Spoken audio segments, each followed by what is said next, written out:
បទចម្រៀងឮតែគេច្រៀងពីរឿងស្នេហាស្ដាប់ចំតែបទឈឺផ្សា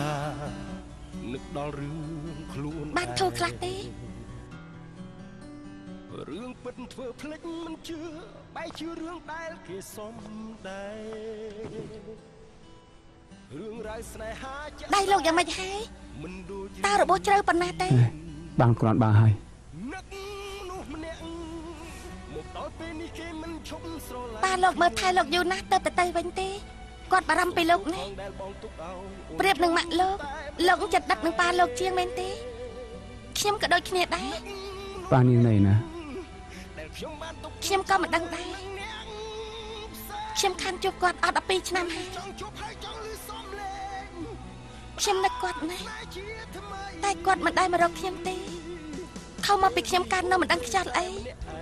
បានធ្វើឲ្យគាត់ឈឺចាប់មុនពេលចាក់ចេញទៅ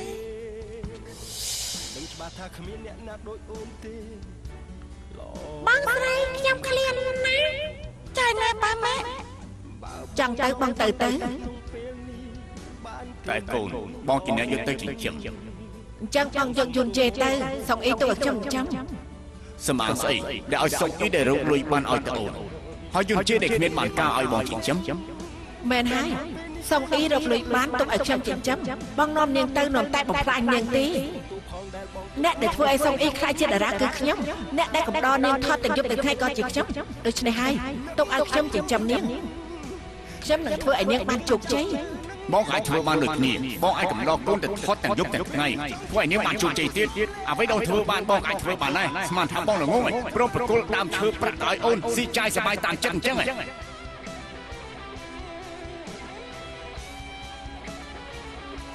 សុំអីណែមិនមែនមានន័យបាននេះមិនមែនទេកំប៉ាខ្ញុំសុំអីកំហាចោះខ្ញុំចាប់ពីពេលនេះតែប៉ាឡើងច្បាស់ខ្ញុំហើយថ្ងៃក្រោយកំហាខ្ញុំជាមួយមកខ្ញុំទៀតបើប៉ានៅដៃជាមួយខ្ញុំទៀតខ្ញុំនឹងស្លាប់ប៉ាមកខ្ញុំនឹងតែស្លាប់ទឹកនេត្រាក៏ហូររឿងស្នេហាប្រឡាញ់គ្នាស្លាប់មិនបដូរពេលខ្ញុំធំហើយសម្ដីដែលប៉ានិយាយនៅកាន់នោះពេលនេះខ្ញុំបានយល់ហើយនោះជាពាក្យសម្ដីខឹងពេលនេះខ្ញុំសោកស្ដាយណាស់ពេលវេលាដែលខ្ញុំនៅជាមួយនឹងប៉ាគឺខ្លីពេកថ្មីត្បិតវាខ្លីពិតមែនតែខ្ញុំដឹងថាគាត់ស្រឡាញ់ខ្ញុំណាស់កាលនោះខ្ញុំរត់ចេញពីផ្ទះជួបឧបទ្ទហេតុវិញនឹងស្លាប់ពេលខ្ញុំរត់កាត់ថ្នល់មានឡានធំមួយស្ទើរតែបើកបុកខ្ញុំតែមានលោកពូម្នាក់ជួយជីវិតខ្ញុំមកគិតនៅពេលនេះយល់ថាចម្លែកណាស់មួយវិនាទីមុនខ្ញុំឃើញឡាននៅមុខខ្ញុំច្បាស់ណាស់តែមួយប្រពេចភ្នែកខ្ញុំក៏ឆ្លងផុតថ្នល់នោះហើយនៅក្នុងរង្វង់ដៃលោកពូនោះតែគាត់ជាអ្នកណាទេជាមនុស្សឬក៏ជាខ្មោចគាត់ស្លៀកពាក់ខ្មៅមួយឈុតដូចជាវីរៈបរិះម្នាក់កាន់តែនិយាយកាន់តែមិនសមហេតុផលហើយមែនខ្ញុំយល់ខ្ញុំក៏យល់ថាមិនសមហេតុផលដែរប៉ុន្តែនេះគឺជាការពិតមិនមែនតែខ្ញុំទេហេយ៉ុងក៏បានឃើញដែរតែគិតទៅបងចាយ៉ាងថ្មីនេះហេតុអីគាត់ឧស្សាហ៍តាក់ទងខ្ញុំអូហេតុអីសក់តែធ្លាក់អញ្ចឹង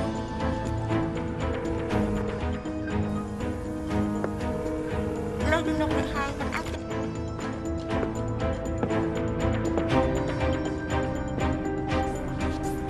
សុងអីសុងអីអត់នៅទីនេះទេមិននៅទេនាងស្ដាំណា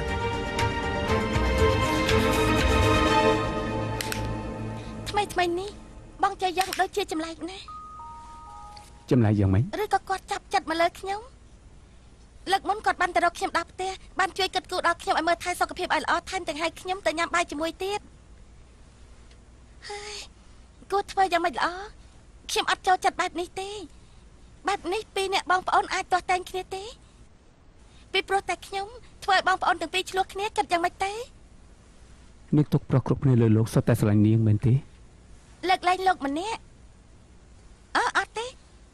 ក៏មិនអាចថាដកលោកចាញ់បានដែរព្រោះយប់មិញលោកធ្វើរឿងដែលខ្ញុំស្មានមិនដល់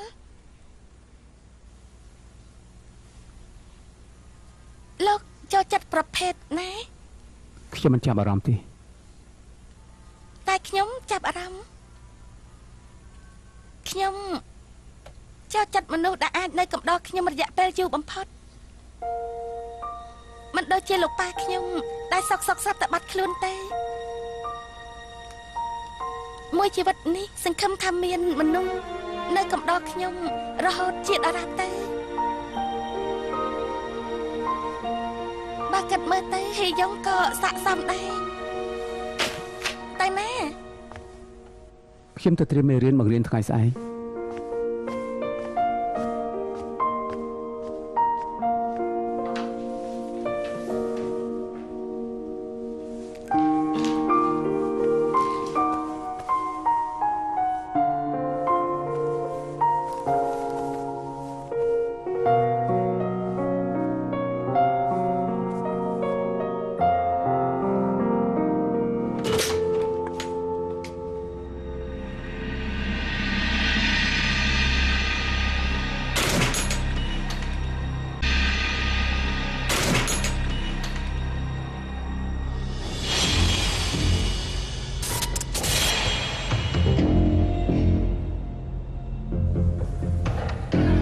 តើលោកជាអ្នកណា ខ្ញុំក៏ចង់សួរលោកដូចគ្នាលោកជានរណាហើយនេះក៏ចេញពីក្នុងផ្ទះឈោសុងអ៊ីតាមដែលខ្ញុំដឹងពេលនេះក្នុងផ្ទះគ្មានមនុស្សទេ មែននាងអត់នៅផ្ទះទេខ្ញុំស្មានថានាងទឹកតែនឹងចូលទៅបើលោកបានជួបសុងអ៊ីនោះប្រាប់នាងផងតែខ្ញុំស្ដាយណាស់ដែលមិនបានជួបនាងនៅមានទៀតមិនយូរទេពួកយើងនឹងបានជួបគ្នាកុំភ្លេចប្រាប់នាងផង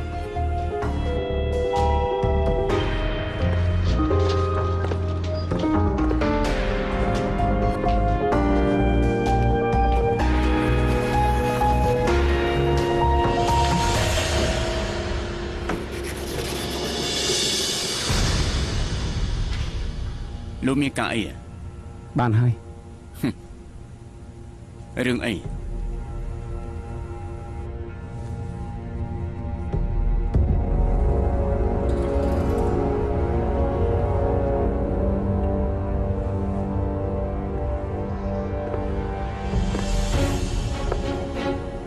នៅនឹងលោកមែនទេ USB យកឡងប្រគល់ឲ្យខ្ញុំមកមិនថាចំពោះលោកឬចំពោះឈោសុងអ៊ីទេមានរឿងមួយលោកមិនទាន់ដឹងច្បាស់ទេខ្ញុំមិនងាយស្រួលឲ្យក្មេងមានម្ដាយដូចជាលោកមកចាត់ការបាននោះទេដែលលោកនៅរស់មកដល់នៅសប្តាហ៍ថ្ងៃនេះក៏ព្រោះតែខ្ញុំទុកជីវិតឲ្យលោករស់តែប៉ុណ្ណោះឈោសុងអ៊ីក៏ដូចគ្នាដែរដូច្នេះហើយ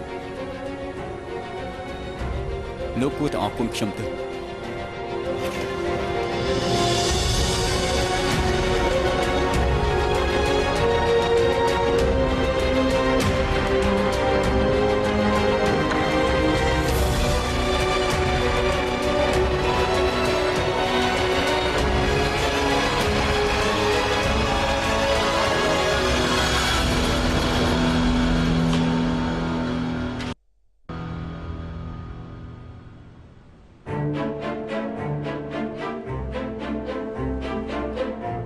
បើសិនជាលោកហ៊ានប៉ះពាល់ឈោសុងអ៊ីមុខមាត់ពិតរបស់លោកនឹងត្រូវលាតត្រដាងមុខមហាជនខ្ញុំហ៊ាននិយាយគឺខ្ញុំហ៊ានធ្វើនៅមានទៀតមានរឿងមួយលោកមិនទាន់ដឹងច្បាស់ទេលោកគ្មានផ្លូវអាចសម្លាប់ខ្ញុំបានទេ ច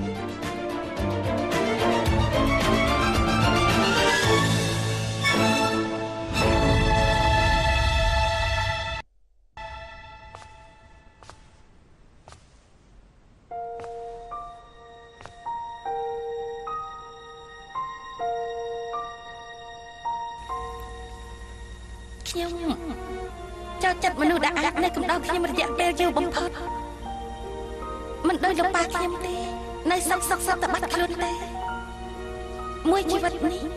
សង្ឃឹមថាមានមនុស្សនៅកំដៅខ្ញុំរហូតជាដល់រ៉ា បើលោកត្រូវទៅក្រោយពេលមានមនោសញ្ចេតនាជ្រាលជ្រៅទៅហើយមិនមែនតែលោកទេដែលឈឺចាប់អ្នកដែលនៅទីនេះនឹងឈឺចាប់ខ្លាំងជាងលោកទៅទៀត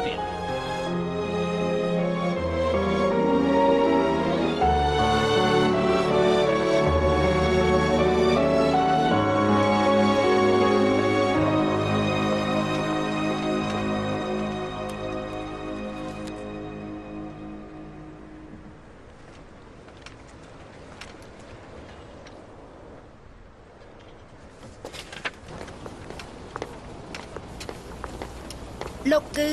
សាស្ត្រាចារ្យដូមិនជន់ណាអូសួស្ដី នាង ខ្ញុំឈ្មោះយូសេមីជាតារាសម្ដែង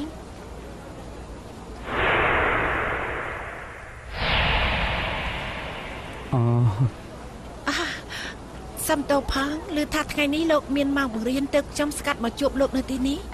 មិនដឹងថាលោកដឹងឬអត់ទេខ្ញុំគឺជាមិត្តរបស់សង្អ៊ីខ្ញុំចង់រកលោកនិយាយគ្នាពាក់ព័ន្ធនឹងរឿងសង្អ៊ីពេលនេះលោកទំនេរដែរទេ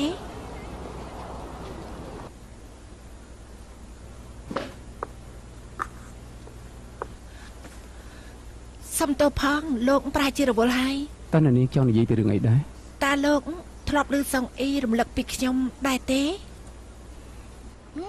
មិនដឹងថាមកយ៉ាងម៉េចទេពិតជាអន់ខ្លាំងណាស់បាត់ទេទឹកភ្នែកនោះខ្លាំងខ្លាំងមិនបានយំចាញ់ពីចិត្តទេពេលខ្ញុំជួបនាងនឹងណែនាំចាញ់ម្ដងរឿងហ្នឹងពីមុនខ្ញុំឧស្សាហ៍ឮសង្អ៊ីនិយាយពីរឿងលោកណាឮថាលោកជួយនាងបន្តិចទេ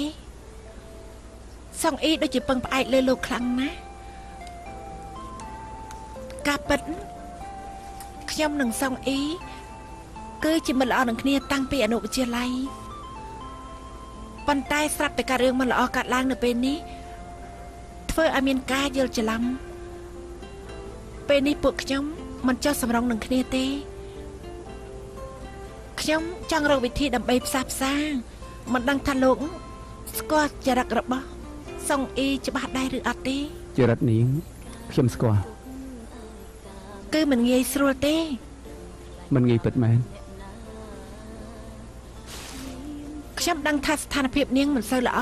ខ្ញុំចង់ជួយនាងខ្លាំងណាស់ប៉ុន្តែបើឲ្យនាងដឹងថាខ្ញុំបែបនេះនាងអាចនឹងកាន់តែស្អប់ខ្ញុំសូមរំខានលោករឿងមួយបានទេខ្ញុំបារម្ភពីស្ថានភាពសង្អ៊ីមិនដឹងថាមានរឿងអាក្រក់កើតឡើងលើនាងឬអត់ទេពេលនេះខ្ញុំក៏មិនអាចតាក់ទងនាងបានទៀតពេលដែលខ្ញុំចង់ដឹងខ្ញុំអាចតាក់ទងទៅលោកបានទេប្រកាសច្បាស់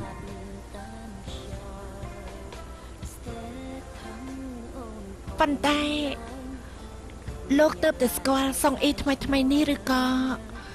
លោកធ្លាប់ស្គាល់ពីមុនមកហើយថ្ងៃដែលឈោសង្អ៊ីរើនៅផ្ទះជាប់ខ្ញុំនោះជាថ្ងៃទី1ដែលយើងស្គាល់គ្នាអូចាពិតជាសំណាងខ្លាំងណាស់ដែលពេលនេះក្បែរខ្លួនសង្អ៊ីមានមនុស្សល្អដូចជាលោកចាំមើលថែ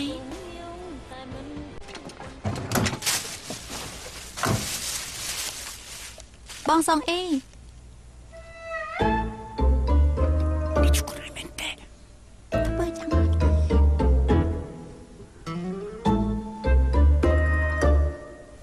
អរគុណខ្ញុំនឹងញ៉ាំសុំតោផងបងស្រីខ្ញុំទម្លាប់ទៅហើយនៅមិនទាន់កាយមាត់បានមិនអីទេនៅជាមួយសង្អ៊ីយូរហើយត្រូវតែមានការច្រឡំឈ្មោះខ្លះហើយ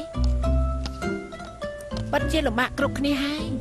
សង្អ៊ីខ្លាចជាបែបនេះគ្រប់គ្នាប្រកាសជាពិបាកទ្រាំហើយអត់ទេនិយាយទៅពីមុនសង្អ៊ីជាតារាសម្ដែងកំពូលពេលនេះខ្ញុំមកធ្វើការរបស់នាងប្រកាសជាខូចចិត្តហើយបើខ្ញុំ មានអ្វីដែលមិនដឹងនោះសូមប្រាប់ខ្ញុំផង មិនមែនបែបនោះទេបងស្រីចិត្តល្អដូចជាទេពអប្សរបើប្រៀបធៀបធ្វើការជាមួយបងនិងជាមួយបងសង្អ៊ីខ្ញុំថាធ្វើការជាមួយបងងាយស្រួលជាង ពិតមែនទេ ប្រកាសណា ហាប្រកាសទេ ប្រកបណាធ្វើការជាមួយបងងាយស្រួលជាង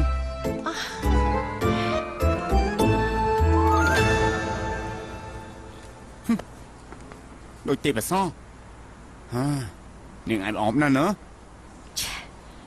ចុះបងវិញធ្វើការជាមួយបងសេមីស្រួលជាង អូយចង់មែនហើយអាហាមកពេលនេះពិបាកលេប នេះជាសំណួរដែលពិបាកឆ្លើយ កាលពីនៅតូចនៅចំពោះមុខប៉ាខ្ញុំថាស្រឡាញ់ប៉ានៅចំពោះមុខម៉ាក់ខ្ញុំថាស្រឡាញ់ម៉ាក់តែការពិតខ្ញុំស្រឡាញ់លោកយាយជាង ហេតុអី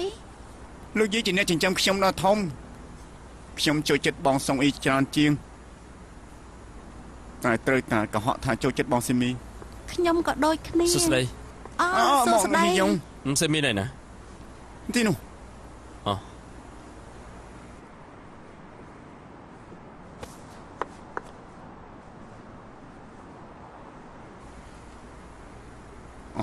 សុំទោសសុំម្ដងទៀត មកម្ដងទៀតម្ដងទៀតត្រៀមចាប់ផ្ដើម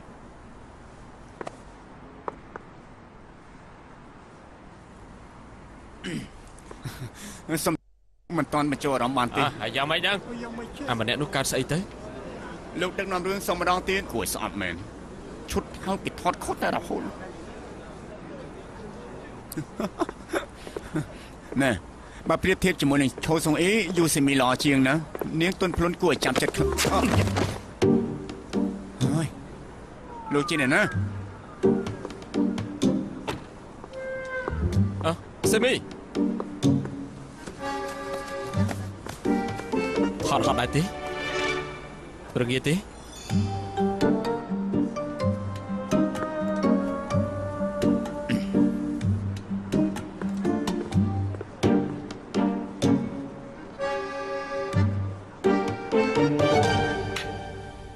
មិនក៏ជួបនាងហេតុអីក៏នាងមករកលើក ខ្ញុំប្រាប់ហាញតាថាសេមីគឺព្រួយបារម្ភពីនាង បារម្ភពិតជាគួរឲ្យអស់សំណើចខ្លាំងណាស់ពេលនេះនាងលែងជាមិត្តភក្តិខ្ញុំទៀតហើយនាងពិតជាអស់ពាក្យនិយាយមែនលើកនេះមិនដឹងចង់ប្រើស្នៀតអីទៀតទេនាងចង់ដឹងស្អីទៅចង់ដឹងថាពេលនេះខ្ញុំរស់នៅវេទនាប៉ុណ្ណា លើកថាអ្នកទាំងពីរជាមិត្តនឹងគ្នាយូរហើយ ចុះពាក់ព័ន្ធអីនឹងលោក មើលទៅគេជាមនុស្សល្អទេ ពេលនេះលោកឆោខាងអ្នកណាឲ្យប្រកាសសេមី នេះមិនមែនជាបញ្ហាត្រូវយកមកនិយាយទេ ហេតុអីនិយាយមិនបានខ្ញុំស្អប់យូសេមីលោកមិនចង់ដឹងទេថាប្រមូលហេតុអី មែនគ្រប់រឿងរ៉ាវគឺសុទ្ធតែមានមូលហេតុដែលមនុស្សជំនាញខ្លួននាងចាក់ចែងពីនាងទៅក៏មានមូលហេតុរបស់វាដែរ ថាម៉េចខ្ញុំធ្លាក់ដល់ដំណាក់កាលនេះព្រោះជាកំហុសខ្ញុំមែនទេ មុនពេលនាងខឹងអ្នកជំនាញខ្លួននាងដែលមិនឈរខាងនាងខ្ញុំចង់ឲ្យនាងពិចារណាមើលទៅហេតុអីក៏នាងមិនអាចឲ្យអ្នកទៅនោះឈរខាងនាងបានដែលនាងរស់នៅឯកោបែបនេះគឺជាកំហុសរបស់នាង ខ្ញុំមិនអាចកើតទេអ្នកណាថាខ្ញុំអាច បាទមិនមែនហេតុអីក៏នាងមកផ្ទះខ្ញុំមិនអាចទៅរកមិត្តភក្តិឬក៏ក្រុមគ្រួសាររបស់នាងនាងសុខចិត្តមករកខ្ញុំទាំងដែលនាងមិនទាន់ស្គាល់ខ្ញុំច្បាស់ផងហេតុអីក៏ពឹងពាក់ខ្ញុំគឺព្រោះតែនាងឯកោក្បែរខ្លួនគឺគ្មានអ្នកកំដរហើយក៏គ្មានកន្លែងត្រូវទៅ ចាញ់ទៅ ប៉ុន្តែទីនេះគឺជាផ្ទះរបស់ខ្ញុំ ហាមនិយាយអីទាំងអស់ចាញ់ទៅ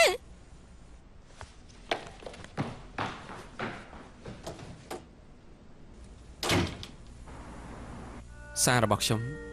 នាងអត់បានទទួលទេ បានទទួលហើយ ចុះហេតុអីមិនឆ្លើយតប ព្រោះខ្ញុំខ្លាច ថ្ងៃដែលខ្ញុំទទួលទូរស័ព្ទនាងខ្ញុំបានគិតច្រើនណាស់ពីដើមមកខ្ញុំមិនដែលចាប់អារម្មណ៍ចំណុចនេះសោះអ្នកទីមួយដែលខ្ញុំនិយាយប្រាប់ថាខ្ញុំស្រឡាញ់ឈោសុងអ៊ីគឺនាងឯសម្បត្តិអ្នកដែលជួយខ្ញុំយកទៅឲ្យឈោសុងអ៊ីក៏ជានាងព្រោះតែសុងអ៊ីរាល់ពេលដែលខ្ញុំកាត់ទុកខ្ញុំតែងតែហៅនាងមកនិយាយរឿងក្នុងចិត្តរាល់លើកដែលខ្ញុំនិយាយបែបនោះនាងច្បាស់ជាឈឺចាប់ហើយសុំទោសផង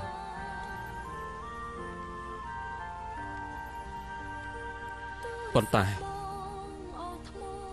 ថ្ងៃក្រោយខ្ញុំនៅតែបន្តសុំទោសនាងទៀត ព្រោះអារម្មណ៍ស្រឡាញ់មនុស្សម្នាក់ដែលគេមិនស្រឡាញ់យើងខ្ញុំធ្លាប់ឆ្លងកាត់រួចមកហើយដោយសារតែខ្ញុំដឹងច្បាស់ថានាងឈឺចាប់ខ្លាំងប៉ុណ្ណាគិតដល់ចំណុចនេះខ្ញុំពិតជាពិបាកចិត្តណាស់ចិត្តខ្ញុំស្រឡាញ់ស្រីផ្សេងទៅហើយតើខ្ញុំអាចធ្វើអ្វីដើម្បីនាងបានអ្វីដែលខ្ញុំអាចធ្វើដើម្បីនាងបានមានតែបដិសេធនាងប៉ុណ្ណោះដូច្នេះសូមទោសផង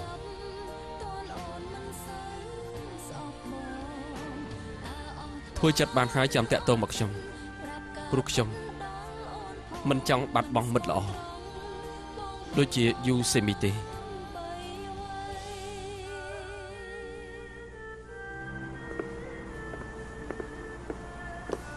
ហេយ៉ង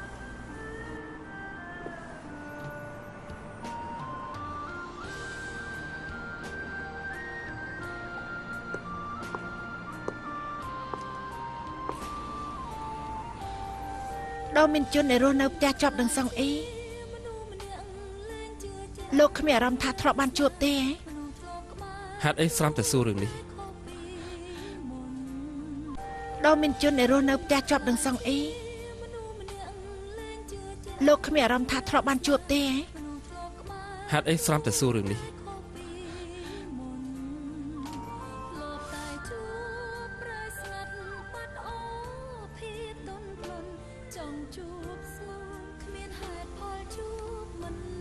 នេះ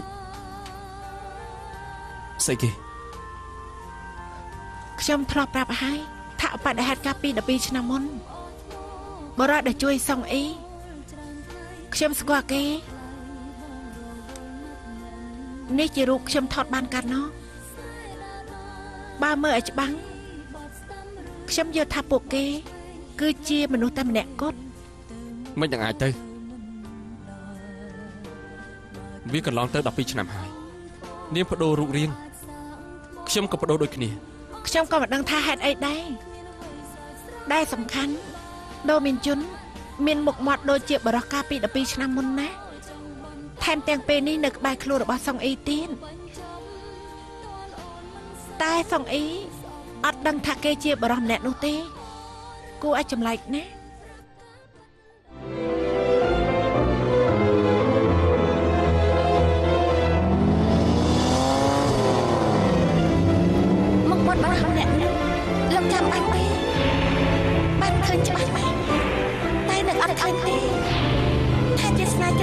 ដូចជាហួសហេតុបន្តិចហើយ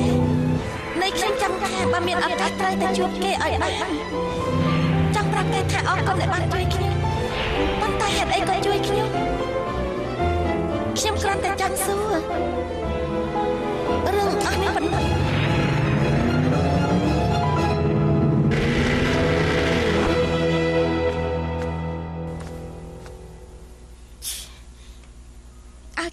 គេទៅពិតមែន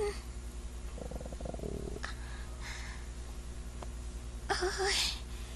ឃ្លានណាស់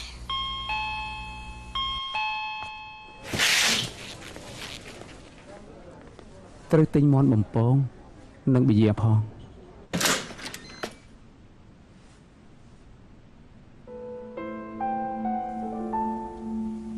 មិនក៏នាងនៅទីនេះ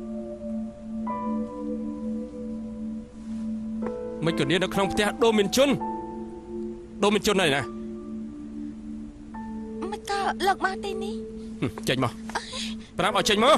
នេះលេងសិនទេមកពីខ្ញុំគ្មានកន្លែងទៅមកទីនេះថ្ងៃដែលខ្ញុំចេញពីពេទ្យមានគេមករករៀមផ្ទះរបស់ខ្ញុំយ៉ាងព្រៃផ្សៃខ្ញុំខ្លាចខ្លាំងណាស់ហើយគ្មានកន្លែងត្រូវទៅហេតុអីគ្មានកន្លែងត្រូវទៅផ្ទះម៉ាក់នេះក៏បានទៅស្ថានភាពក៏បានខ្ញុំមិនចង់ទៅផ្ទះម៉ាក់ទេខ្ញុំជាតារាឲ្យស្នាក់នៅស្ថានភាពយ៉ាងម៉េចលោកក៏ដឹងថាពេលនេះខ្ញុំយ៉ាងម៉េចតែនាងមិនអាចនៅទីនេះទេបើអញ្ចឹងទៅដល់ផ្ទះខ្ញុំទៅបែបនេះតើសមទេអញ្ចឹងចាំខ្ញុំទិញផ្ទះឲ្យនាងទៅទីនោះទៅនៅទីទៅនៅឯណាក៏បានក្រៅពីទីនេះលីហីយ៉ាងស្ងប់អារម្មណ៍សិនទៅនៅឆាំងភីងខ្ញុំមានផ្ទះវិឡាមួយទីនេះមានអ្នកទទួលខុសត្រូវរឿងអាហារហើយមានសន្តិសុខច្រើនអ្នកនាងទៅនៅទីនោះមួយរយៈទៅនៅទីនោះទៅសុងអ៊ីខ្ញុំសុំបោះក្រៃនេះពិបាកចិត្តមែនទេទុកថាទៅលំហែកាយចុះ ស្ដាប់ខ្ញុំទៅ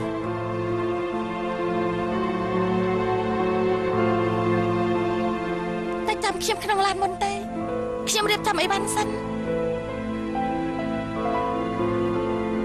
អរគុណ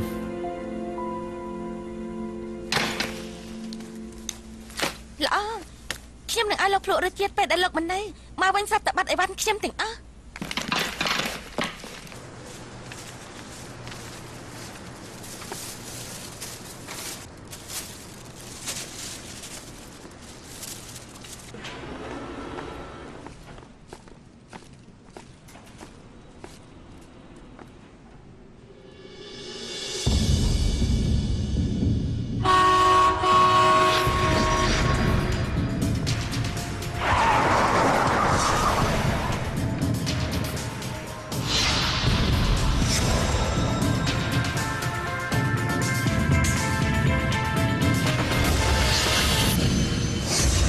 មានកាយ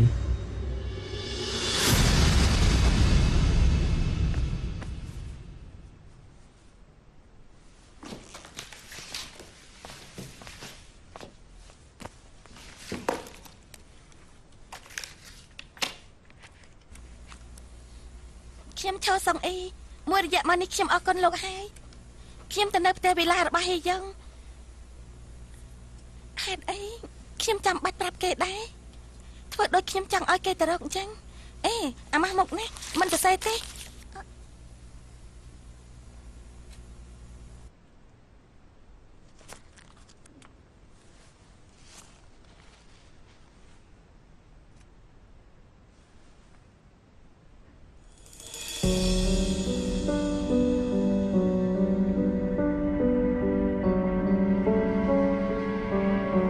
តើលោកមានកាយ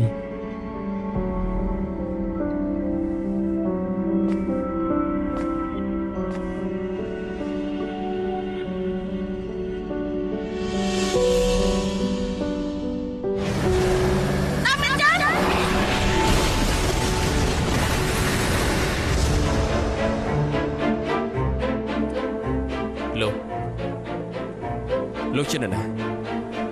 ថាម៉េច